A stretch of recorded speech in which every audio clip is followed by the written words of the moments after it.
Hi, I'm Hiral Shah, playing different roles in my family as an elder daughter, sister, and also fiance to an amazing boyfriend, HR professional turned to profit scale-up coach, single-handedly set up sales and support teams of multiple BFSI companies, trained over 200 entrepreneurs of the country in a special Government of India training initiative. I'm on a mission to help 1 million entrepreneurs under 45 achieve 10x profit using intuition, and I'm the founding partner of the 10x Profit Hub. We have been talking about different topics related to intuition, and our today's topic is what causes intuition. Many of you may be wondering, we are hearing a lot about intuition, and it's a very mystical thing, and it's something which can be very handy while decision making. What exactly causes intuition? How does it happen? So let me talk to you a little bit about that today. Intuition is an activity that happens in the brain basically. So a part of the brain, the right part of the brain, is responsible for us to come up with an intuition or a gut feeling or certain hunches. And also a part of our gut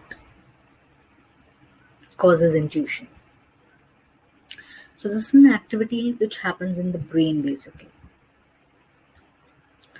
Now, what happens is our subconscious mind is a data bank of our memories, our feelings, and over a period of time, all the experiences that we've had over our lifetime. So, the mind gathers all these experiences and everything, experiences, feelings, and all of it, and it makes a collection of it and it stores it in a place called the subconscious mind. So, this mind, the subconscious mind, is about the mind which is most active when the conscious mind has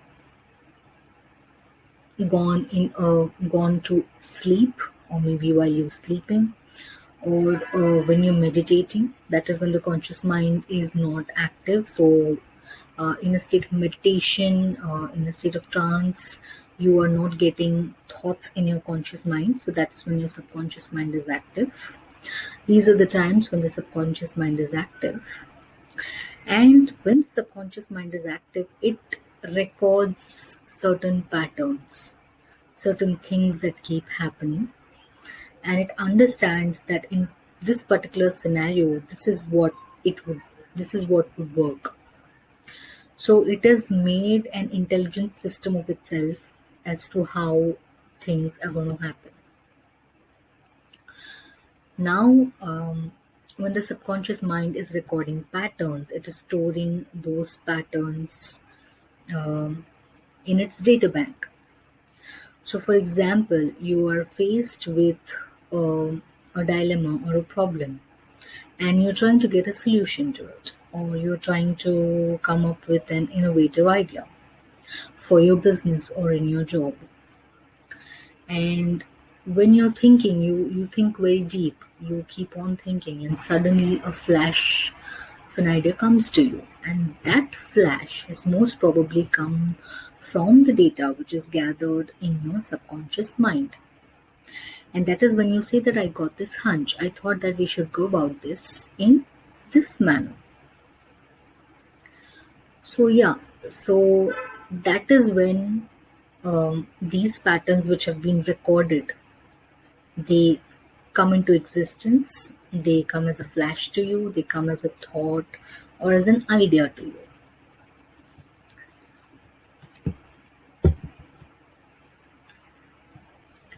Now, next we talk about is muscle memory. So, the memory that has been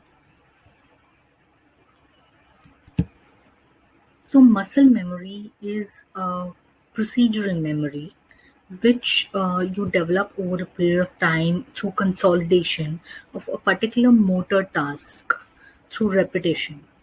So you are performing a particular task in a certain way, and over a period of time you keep doing it in a certain way, and that is how it goes into your muscle memory.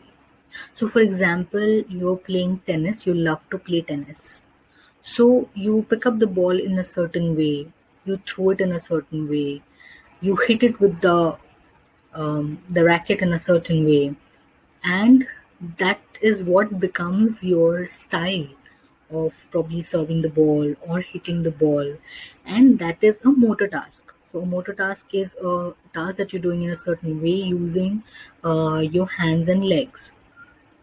So that is how your style has developed, and over a period of time, that is how your mind has registered into the muscle memory that this is how this task is to be done.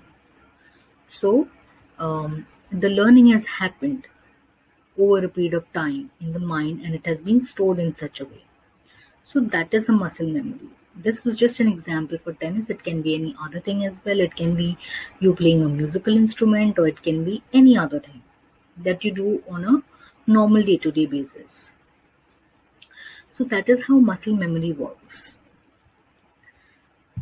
Now, in the mind, information is being processed continuously. So every day there is heaps of new information that you get on a daily basis, on an hourly basis, or even a minute fraction of time. Every time, every minute, every hour, constantly, the information is being processed in your brain, and it is being stored simultaneously. So the brain is simultaneously making a data bank of all this information, and it is also making a data bank of how you're dealing with certain information, how you're solving certain problems. There is a pattern to it. Whenever you're faced with a problem, how do you go about it? Are you quiet? Do you sit calmly, coolly, and take a decision, or are you panicking and taking a decision? So the mind is also noting that. Also, there are situations which you face on a day-to-day basis. So at your workplace or at your home, you're facing certain situations, and you're reacting those to those situations in a certain way. So how you react, that also becomes a pattern of how you're reacting in a particular scenario, and how are you dealing with certain things, how are you dealing with certain problems or challenges. Those are the different situations that you face. A mind is making note of that as well. Now, when a situation matches the information that you've already dealt with in the past, say for example, you're faced with a certain scenario in the past at your workplace. For example, you are a supervisor and you are facing an issue of with one of your subordinates who's staying absent constantly. The person takes lots of leaves, and every time the person has some or the other excuse, and the person ends up convincing you for the leave. You have to come up with a solution to that. You can either counsel the person, or you can give the person a warning that it is affecting the work. So in the past, how have you handled the situation? Have you counseled, and have you effectively curbed the behavior of the person in terms of the person being more focused on work and taking less leaves? In the future, when you're faced with a similar situation with one of your other subordinates, you use that information which is stored in the part of your brain, the part of your subconscious, the way that you had dealt with earlier, and you use that experience, that information to deal with this new situation as well. So, when the situation is matching the information that you have in your brain, it becomes easier for you to deal with it. So, that is how this data bank of the information helps you. And sometimes your gut feeling, your intuition plays a greater role. In dealing with the new situation, there might be something of uh, a different variable cropping up, Maybe that person is not agreeing with you. Immediately you get a flash and you know that how to convince that person and how to deal with this new situation, how to deal with the curveball that has come your way. So that is where intuition comes in handy.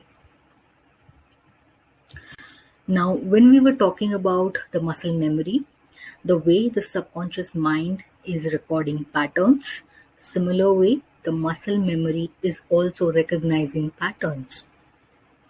The muscle memory is recognizing the way that you have dealt with a particular situation, and that is how it is going to put that memory to use and understand and give you a solution as to how you're going to deal with a new situation. Also, when you're faced with a challenge, you also get certain physical symptoms. Like when you get an intuition, when you're faced with a situation and you're trying to take a decision with respect to it, you suddenly start getting a weird feeling in the pit of your stomach. It's like a fearful feeling. You feel that, something may not go right in this situation. Your palms start sweating, or you get very much uneasy feeling. These are certain physical symptoms that you face, which is stopping you from either going ahead with something, going to a certain place, or dealing with a certain individual. Your body is giving you signals and symptoms that please do not go ahead and do it. Or the body is giving you a happy feeling and a happy symptom. You're feeling cool and calm while dealing with a certain situation or person, and it is giving you a signal that it is safe for you to deal with this particular thing. So physical symptoms also manifest. Intuition manifests in terms of a physical symptom also, primarily through the gut as well, like you getting a pit in the stomach or you getting a good feeling. That also helps. Apart from that, you get sensations like I was talking about, feeling uneasiness, feeling not really good about it, or your inside voice is telling you, your hunch is telling you, not really, this, you should not go ahead with it. So the sensations also give you a signal. And of course, gut feelings, which actually happen in the part of your stomach, your gut, and it tells you either a positive or the negative of the situation. So accordingly, you can go ahead and you can feel whether it's a positive thing, I should go ahead, or I should not go ahead. At the end of the day, we just know what is right for us, and our intuition helps us to do that. Our intuition helps us to make sure in which direction we should be going, and we just feel. You do not have an explanation for it. You just get your physical symptoms, or you get your uh, gut feelings, or you get sensations. You're not able to explain it, but you just say that it's a hunch, I'm going to follow it. Because you just know that by following this, it's going to do you good. So we just know in case of intuition. So today we have discussed the different scenarios, and we have discussed what causes intuition. And I'm sure you liked the video. So do like it. Do join our VIP private FB group. The link is given in the description, and our VIP private Telegram channel. Both the links are given in the description, and do like the video. And do drop in your comments. We would love to hear them. See you next time, and have an amazing intuition. Bye.